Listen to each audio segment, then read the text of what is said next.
Owning a home business in the network marketing industry provides numerous benefits and rewards. Among the biggest are the ability to build both financial freedom and time freedom. In other words, greater income and more time to enjoy it as well. Now, there are essentially two kinds of income: linear income and residual income. And only one of these produces this attractive result. Linear income is what you get from a job. You work and you get paid. You don't work and you don't get paid. In essence, you're trading the limited time you have for a fixed amount of money. To earn more, you need to work more hours, hold out for a raise, or get a second job. With linear income, it can be very hard to get ahead because when the work stops, the income stops too. Now, residual income, sometimes referred to as passive or recurring income, is when you do something once but continue to get paid over and over again. With this type, when the work stops, the income can continue long after the initial effort. Think about a subscription-based service like the movie rental company Netflix. Netflix works to generate new customers, and when they're successful, they continue to get paid month after month, year after year for the life of the customer. An insurance salesperson may get paid residually as policies are renewed. Someone marketing vitamins may earn residual income as customers reorder month after month. Residual income is the cornerstone of network marketing. So let's illustrate its power with a practical example and see how it works. Let's say you share a product or service with 10 people in January who make a purchase, and it's something they want each month. Though you found those customers in January, you'll be paid in February, in March, next January, and beyond for as long as they stay a customer. Your effort just produced an ongoing, continual payment for work that was completed months before. What a concept, right? Work once, get paid again and again. Now, there's nothing wrong with the one-time linear income, but given the choice, which would you prefer? Work hard and get paid once, or work hard and get paid residually month after month, year after year? As you can see, residual income is an important concept for building wealth. Let's take a look at another.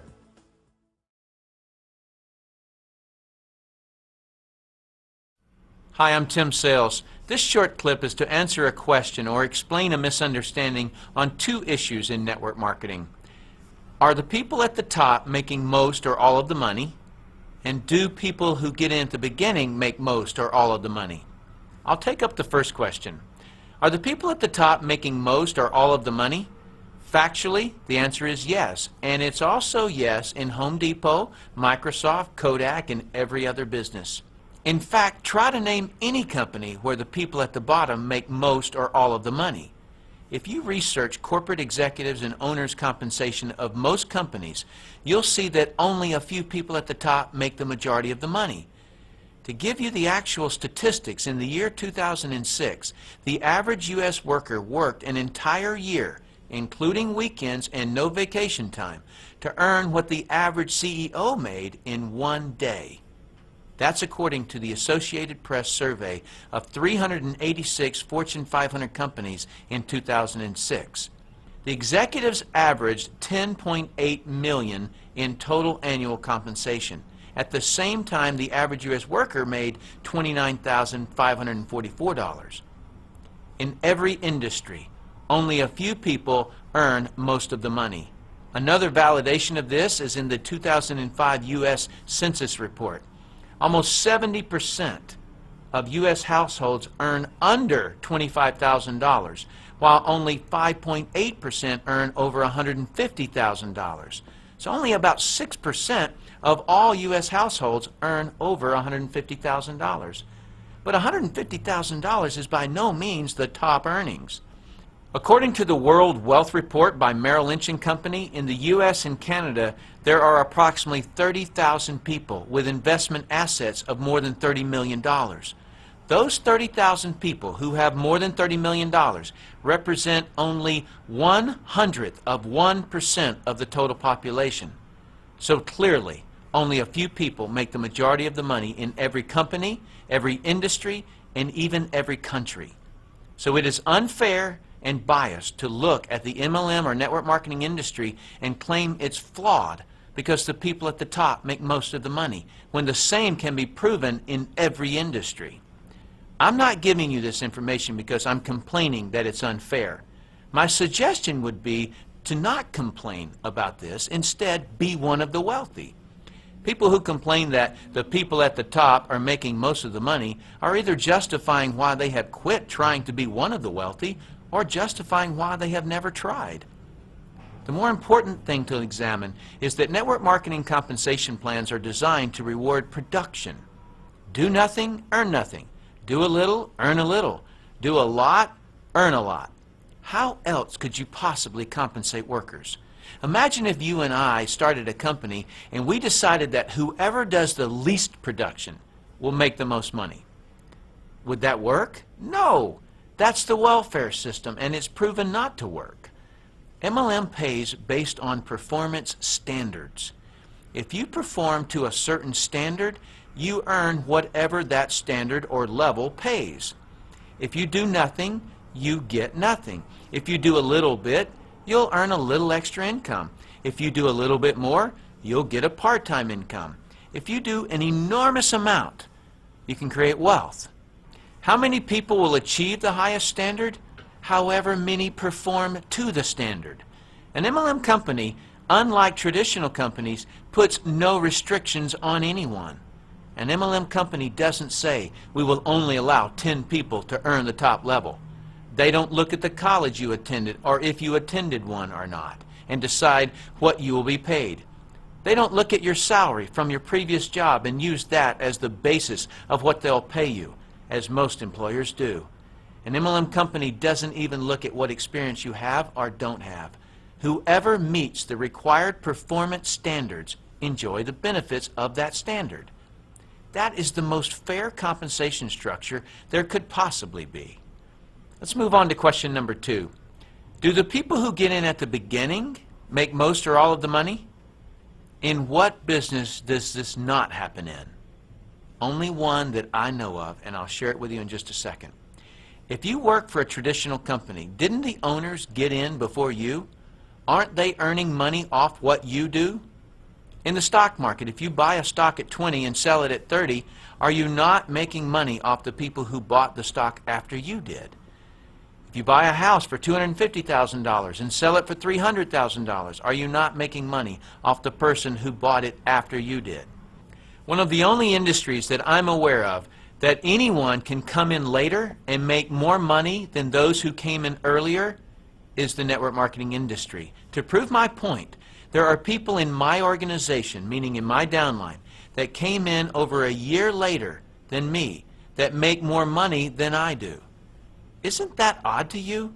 In fact, I have not been able to find one network marketing company where the first distributor to join the company makes the most money. Doesn't this fact fly in the face of those who say that only the people who get in at the beginning make more money?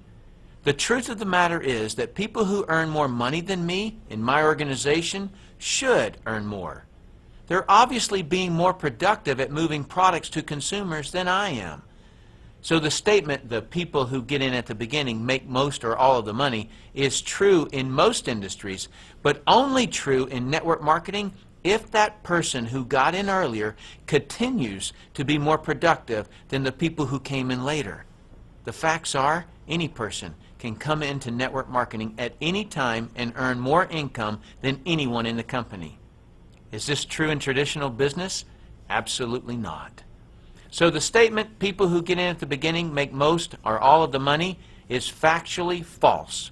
This is provable in my business, and it's provable in every network marketing company I've looked at.